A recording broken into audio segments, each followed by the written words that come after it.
This is the Cedar Creek Church Living It Out podcast, a midweek reminder where we discuss key takeaways and principles from the weekend message to help you live out the truth that you matter.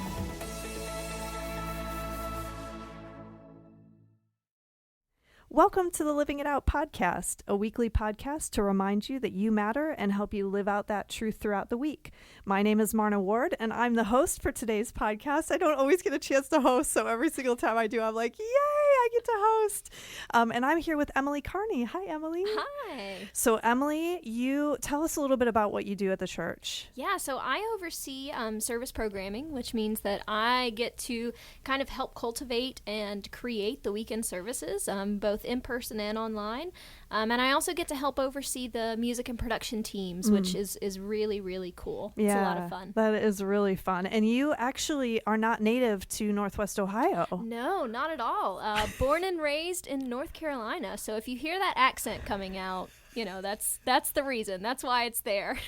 I love it. And you moved to Northwest Ohio a year and a half? Yeah, it was a little over a year ago. It was July of 2020, right in the middle of the pandemic. Gosh, that's right. I forgot about that. It was quite the adventure. I bet it was. Like, hey, so here's what we were thinking. There's a pandemic, and we're going to move to Toledo, Ohio. Yeah, exactly. That's pretty much exactly how it worked. And what overall, how has your experience been in Toledo? And it has been awesome. You know, I think that Toledo gets a little bit of a bad rap, but my husband and I, we really love it. We love the parks. We love the scenery, actually. The sunrises and the sunsets are beautiful, and the people are just fantastic. Yeah. So we've loved it so far. Yeah, well, thanks for that. I think for those of us who have either been here for a while or maybe grew up here, I think sometimes we're our own worst enemy and like, oh, sure. you know, kind of thing. For sure. And yet I think there are so many beautiful things about our area. And if any of you listening have moved away or moved back, you know exactly what we're talking about. Lots to love here. And certainly including what our church gets a chance to do and to be on mission together with our community in it. So we had a great weekend this past weekend. I think listening to Josh talk about white noise. And so did you have any highlights, something that stood out to you from the service? Oh my gosh, I think the most memorable moment for me was when Josh was speaking, and gradually you would hear this noise start fading up in the room. And for a second I was like, wait, is this supposed to be happening? Like, is something going wrong? What's happening? Yeah. But the way that he was able to utilize that and tie it in really kind of helped hit home his point, which was really cool for me. Yeah, it was really cool. And I think such a different way to make that point that I think for all of us, it was sort of like, oh boy, and what is it? Which we're going to get to for sure. Yeah. So this weekend when Josh was talking about white noise, one of the funny things that we were thinking about in terms of just opening up for today, and if you're listening to this, kind of be thinking about it too, is who or you, Emily, or me, do we sleep with some kind of noise in the room? Yeah. I don't typically, but I will say some of the best sleep that I have is when it's raining outside. Oh. So like just hearing the rain on the roof, like that definitely lulls me to sleep. Okay, so how about like thunderstorms or just rain? Because some people love the whole thunder rumbling, like all that kind of stuff, or is it just I think it's some of both. Honestly, I can sleep through probably an earthquake, so like the thunder Heavy doesn't sleeper. typically bother me at all. Oh my gosh, I love it. Yeah, I don't sleep with anything either, although when my kids were babies, we always had a fan running in their room, and most of them outgrew it, but I have one child that still sleeps with the fan on. Really hard to not sleep with it, and it's even to the point where it's like, okay, so is there a travel size that we kind of thing? And I think they could probably do it now, but I mean for years and years it was like, man, if that fan wasn't on, it was like we knew it. And honestly, the fans are the best because you can like walk around in the house, you don't feel like you're tiptoeing, like it just creates the white noise for those little ones. So I love it. Well, as you talked about, Josh had a moment really in the service that helped us to understand what white noise does and what it is. Basically, it's any form of sound or we're going to get into it not being just about sound, but it masks something that's unwanted. So a fan is masking unwanted sounds in the house. And the reality is that same analogy moves all the way into our lives. us, that there are things that we use to cover up the things that we typically don't want to deal with, right? And man, Josh unpacked some of this list of stuff that was like, okay. Right. So if you're listening, just check out this list. It was anything from TikTok to Instagram to Facebook to Netflix, fantasy football, Amazon shopping, any of our busyness, work, substance abuse, which is not is something, you know, that we know people struggle with, For sure. and have people in our lives that struggle with. We could probably keep adding to this list, but holy mackerel, like, I mean, it really makes you think about the amount that's coming in on us. Definitely. Yeah. How about for you? Yeah. I mean, as soon as he said social media this weekend, I was like, oh, gut check. Like that is definitely it for me. I find myself, whether, you know, I'm bored or I'm, you know, trying to disconnect or whatever it may be, like I find myself just picking up my phone and starting to scroll. And before I know it, hours have been lost. And it's like, well, what was I really trying to do there? So I think that was a great point, and really kind of helped me to start thinking about, you know, how am I using that, and what's my motivation behind it? Yeah, I think it is interesting too when you think about, I don't know if you've ever been on social when it's like you've seen all the posts before and you're like, oh, nobody's posting, and it's like, okay. I'm sorry. Hold time out. I've probably been on it too much today. And so, you know, like I mean, yes, algorithms and all that crazy stuff, but I always have to laugh when I'm like, oh, I've already seen all these posts. It's like, get off of it. What is happening? Yeah. You know? And then I don't know if it's the same for you, but then I when I start seeing the same stuff, I start getting annoyed. And it's like, hey, wait. That's on me. That's on myself. We're not having the same conversation over again with people. Like, I know it really is. And I think this really, it does kind of tie to, and you kind of tapped into this, like what's really happening for me in this. And Josh's bottom line was to deal with your emotions before your emotions deal with you. That's good. It is really good. And he talked about how really white noise and distractions in and of themselves aren't bad. I mean, this is where it can get really sticky, right? Yeah. Even as a parent, it's like, I mean, TikTok maybe is bad, but anyways, but I think getting deeper into it with my kids to understand that there's probably good things on TikTok. I'm sure there's good things on TikTok. Sure. I've seen good things on TikTok, but what's the emotion behind it? And what is really driving us to check that for the fifth time and see those same stories or some of those things. Can you talk a little bit about that diagnosis, like what's really going on? Like what was Josh really driving at this weekend? Yeah, so I think what he was getting at is really it comes down to our mindfulness. And I feel like that's a big topic nowadays. People are kind of throwing that word around a lot. Like even on my Apple Watch, I'll get a notification in the mornings or the evenings, hey, take a moment for mindfulness. And it's like, oh, okay. But I mean, I think there's truth to it, you know, and I think there's something we can take out of it, especially, you know, as we're looking at ourselves as Jesus followers and looking at how to better follow him.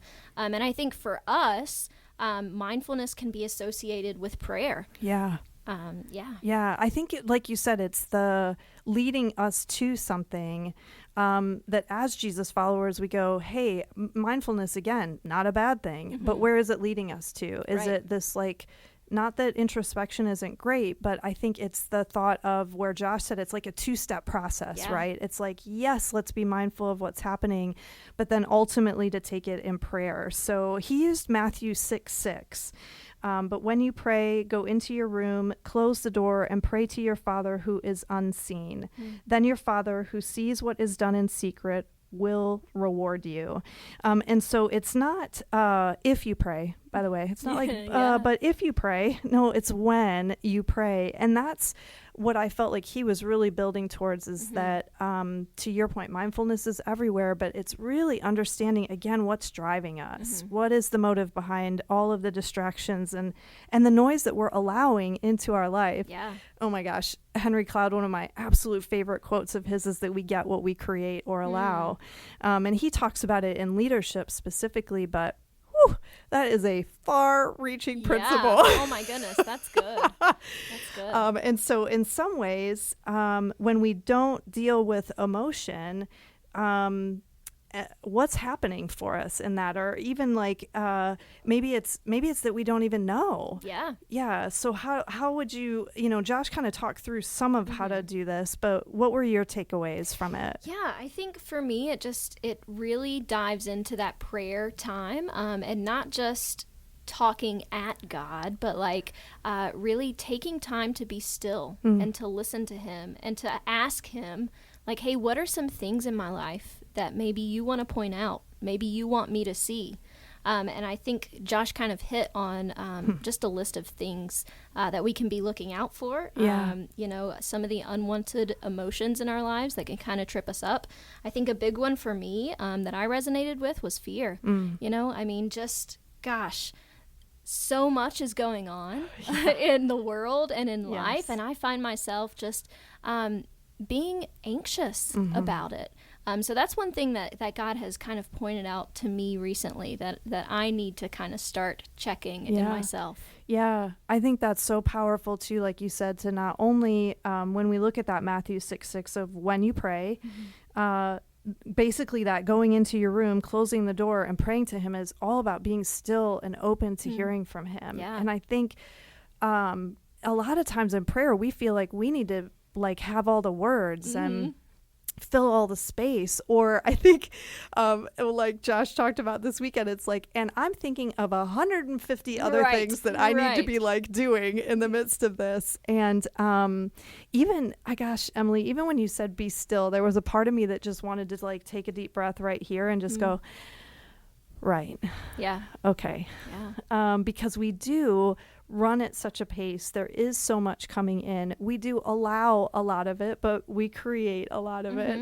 And at the same time, they're really giving us, these are indicators for us to start paying attention. Yeah. And so he talked about, to your point, he talked about fear. He talked about anger. So it may be that there's something that's really stirring in us, but instead of lashing out, which that seems good. Like, okay, at least I'm not, like completely losing my temper, right? Yeah. Which in the short term is great. But if we're not doing anything to really dig on that in the long term, it will catch up with us. Yeah. I think that emotion will deal with us, know? Definitely. Yeah.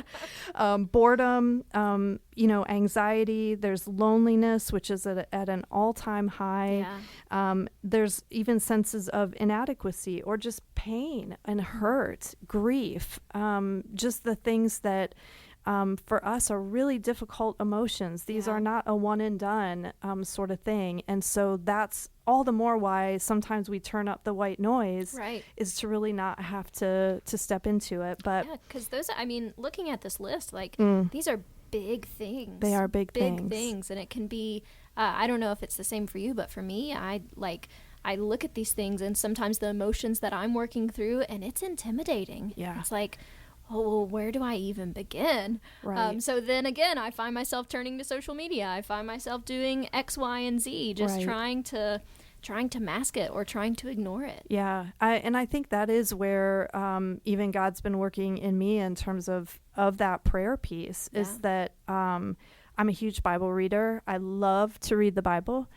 I'm not as good at prayer. I have a tendency to stop at the head knowledge, like, oh, I totally see that, and like, wow, that was so cool. Then I walk, so my prayerfulness before the Lord and that receiving and being open to it, and especially giving him access to help me diagnose that and to hear from him, is a huge area of growth for me. I've had seasons where it's been better than others, right? Yeah. But like, I don't have it. I certainly don't have it. So I think that's where, in some ways, we can really rely on that Matthew 6 to remind us that this is what we can do. Yeah. And honestly, a journal can go a long way towards those, what's happening in that space, in the times that I'm talking to myself, by the way. So in case this is helpful to any listener, I need to go home and like pull back out my journal, because I remember in the seasons where prayer was more of a I would say, a deeper practice for me. I would just keep something next to me, and every time a task came up or every time something came up, I would just write it down, and then I would set it aside. And some days I had some pretty darn big lists. Yeah. And they were even repetitive. You know, it was like I might as well tally mark next to. But that was one of the ways that I felt like I was clearing some of the noise to be able to just listen, which I promptly fell out of that discipline. So, you know, but I think those are the things that God cares about the practical as much as the spiritual, because they're so connected in that way. Yeah. For sure. So anything else that you took away from this weekend, or as we think about, I know we'll get to some next steps sort of thing, but I think just kind of like I was saying earlier, just I think for me, I realized that I need to be more intentional. I need to be more intentional in my prayer life. I need to be more intentional with, like I said earlier, like just trying to identify those emotions or what it is that I'm trying to run from when I open up Facebook or Instagram or TikTok or whatever it is. Yeah. And it may not be that we have to get rid of it. I mean, I guess we were challenged to do that if we need to. That's fair. But at the same time, I think some of the practical steps, again, that Josh gave us was identifying your white noise. So I love how you talked about that. Like, this is probably just, I've got to get intentional about it. It's not that I don't think I have any. It's that I've really just got to go, what is it? What is it that I'm using as a distraction? And when? Sometimes the time of day matters a lot too. Am I just getting tired? Am I just sort of done? You know, some of those kind of things that can be indicators. And experiment with it. I think this idea was, are there things that we can take away or replace with? So that journal idea, does that give you a space to go, I'm actually just kind of bored and antsy. So would it be better if I took a walk and prayed there? You know, would it be better in the morning if I sat down with that list next to me and just started, I just called it my parking lot, but it was just like I just dumped, you know, until I was sort of empty from me, and so that I could hear from him.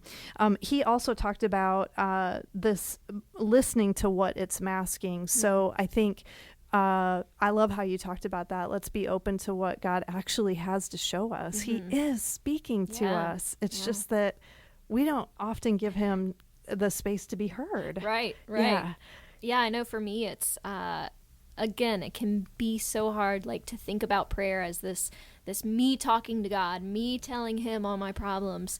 And with that, I forget to just sit back and listen and give him a chance to speak to me and show me what he has for me. Yeah.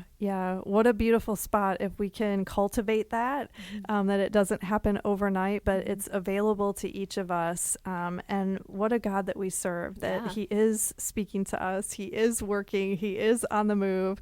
And so thanks so much for walking through this and talking about it. I think if you're listening, hopefully, as you're thinking about what are some ways that you can be intentional, just identifying what your white noise is, and then experimenting with, what if I take it away here? What time of day is that typically happening?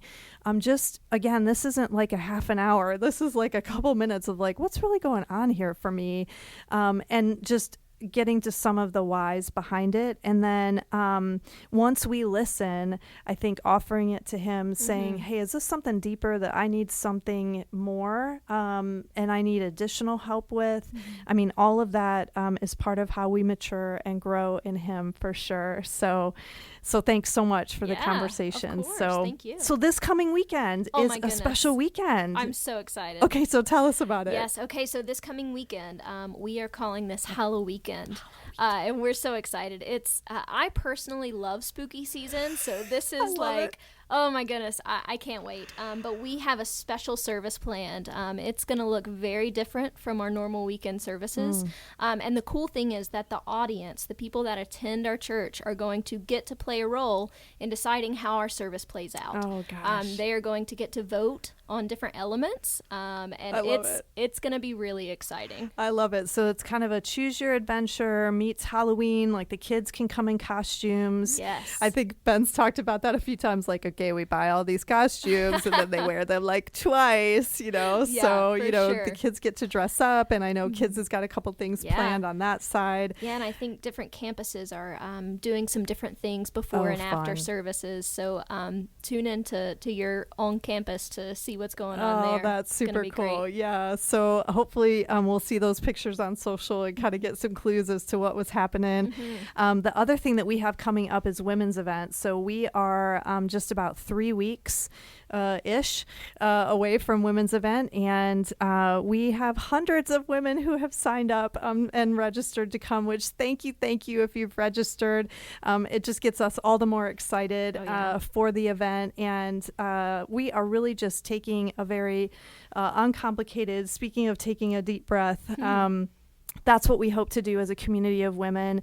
And we have our friend and featured speaker is Barb Roos. And then we have a comedian who's also coming in. And so there's just going to be a lot of different things happening that night. It's a great night out, a great time, again, to take that deep breath. If you haven't registered, I would tell you get registered. I don't think we're going to sell out, but boy, it is moving. And so I would hate for anybody to miss out on it. And what a great time to take a break right before Thanksgiving and just like, okay. Yeah. And the holidays are going to take off right Oh my before goodness. us. I can't believe it. I know. And then our next series coming up is called At the Movies, which again is just a really fun and different service each of those weeks, but an incredible opportunity for us to invite. Definitely. So do you want to talk a little bit about what to expect with At the Movies? Yeah, I'd love to. So I think something that we're noticing and that Ben has noticed is that God can use all sorts of different things to speak to us. Often it can be the movies that we watch. So we are creating a really intentional series where we're going to deck out our lobbies, make them feel like a movie theater.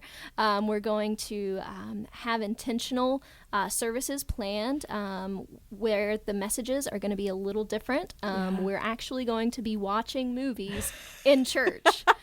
So it's going to be really cool, and I'm excited to see just what God has in store for that. Yeah, I think so too. I've had a few people my heart that I've thought, man, this feels like the series for them. And so if you're listening, certainly we want you to be here and experience At the Movies, but the reality is that one of the great privileges that we have is to be on mission with God, and to really go, who around me? I'm telling you, that weekend when you put somebody who has never been to our church sitting right next to you, it's like you're brand new again. Oh yeah. You're looking through, you're watching everything like, oh dear Jesus, please use this in their life, but you just put on a different set of glasses, if you will. Oh, yeah. And so so just be thoughtful if there's somebody in your life. I've, again, been thinking about some young people that we've got some great movies planned. And that's some of the surprise is that each week is going to be different and a different style movie. And we're just really excited to see what God does. So, For sure. So thank you so much, Emily, again, for joining us on the podcast. And thanks to all of you who listen. And honestly, we just hope that this time has reminded you that you matter and that it helps you live out that truth throughout this week.